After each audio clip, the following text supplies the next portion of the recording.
Germany में जिस्म फरोशी को कानूनी हैसियत हासिल है। ये यूरोपीय यूनियन का ऐसा सबसे बड़ा मुल्क है जहां लोग कानूनी तौर पर जिनसी अमल या सेक्स करने के लिए अदायगी कर सकते हैं।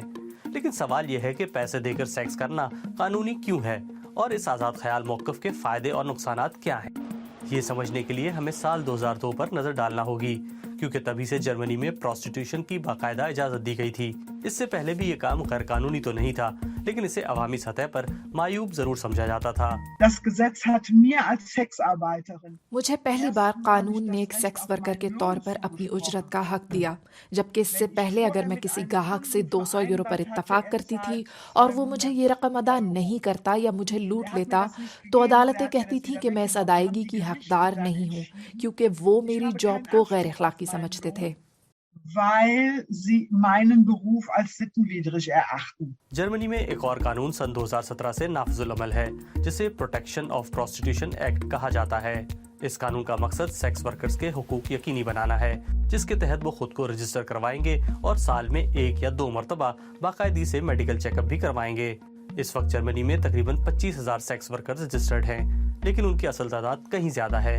एक अंदाजे के मुताबिक जर्मनी में सेक्स वर्कर्स की तादाद 40,000 से 4 लाख के दरमियान हो सकती है। Dann wollen sich die Personen nicht registrieren lassen, die ein bisschen nur arbeiten. बहुत से लोग जो ये काम कम करते हैं वो खुद को रजिस्टर नहीं कराना चाहते। जैसे कि किसी का कस्टमर हफ्ते में 1 मरतबा घर पर आता है, वो रजिस्ट्रेशन करवाकर सामने आने से हिचकिचाते हैं। इससे उनके दोस्तों और रिश्तेदारों को पता चल जाएगा।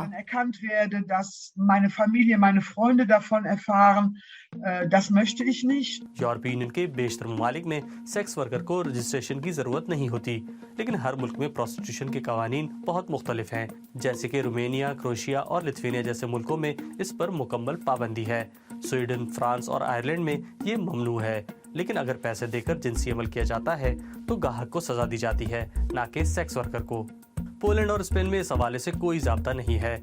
जर्मनी में जिस्म फरोशी को मुनज़्ज़म करना बज़ाहिर एक अच्छा ख्याल लगता है, लेकिन कुछ कारकुनों का कहना है कि जर्मनी में पैसों के एवज़ जिनसी ताल्लुकात को कानूनी हैसियत देना एक मसला भी है, क्योंकि ज़्यादातर सेक्स वर्कर्स रज़ाकाराना तौर पर जिनसी खदमात पेश नहीं करते। जब मैं रज़ाकाराना कहती हूँ तो मेरा मतलब ये नहीं है कि वो ये काम ज़बरदस्ती करते हैं, लेकिन इससे मुराद ये है कि ये ख़वातीन बहुत गरीब पस मंज़र से आती हैं, ज़्यादातर मशरक़ी यूरोप से। उन्हें यहाँ उनके अहल खाना या फिर मिडल मैन के ज़रिए जिस्म फरोशी में धकेल दिया जाता है। वो अक्सर ये भी नहीं जानती कि उनके साथ क्या होगा। अगर इसी नुक्ता नज़र से देखा जाए तो जर्मन कानून एक तरह से इंसानी स्मगलिंग की हौसला अफजाई कर रहा है। अगर जिस्म फरोशी कानूनी है तो दरअसल इसकी मांग को पूरा करने के लिए एक खास मार्केट जन्म लेती है, और आप इंसानी स्मगलिंग के बगैर ये डिमांड बिल्कुल भी पूरी नहीं कर सकते, क्योंकि आपको इतनी जर्मन खवातीन नहीं मिलेंगी जो रज़ाकाराना तौर पर ये काम करेंगी। बहुत से सियासतदानों का भी कुछ ऐसा ही मौक़िफ़ है। वो बरसों से अदायगी के बदले जिनसी अमल पर पाबंदी का मुतालबा कर रहे हैं, लेकिन बहुत से सेक्स वर्कर्स वाज़े तौर पर इस कानून को तब्दील करने के खिलाफ हैं। उनका कहना है कि जिस्म फरोशी को कानूनी हैसियत देने से सेक्स वर्कर्स को तहफ़्फ़ुज़ मिलता है और इस पर पाबंदी लगाने के संगीन नताइज हो सकते हैं। इसका मतलब ये होगा कि गाहक पब्लिक में जाहिर नहीं हो सकते, वो अब सेक्स वर्कर्स के साथ अवामी राब्ता नहीं कर सकते। ये पूरे कारोबार को पर्दे के पीछे और अंधेरे में ले जाएगा। Untergrund im Dunkelfeld abspielenden Bereich sich darstellt.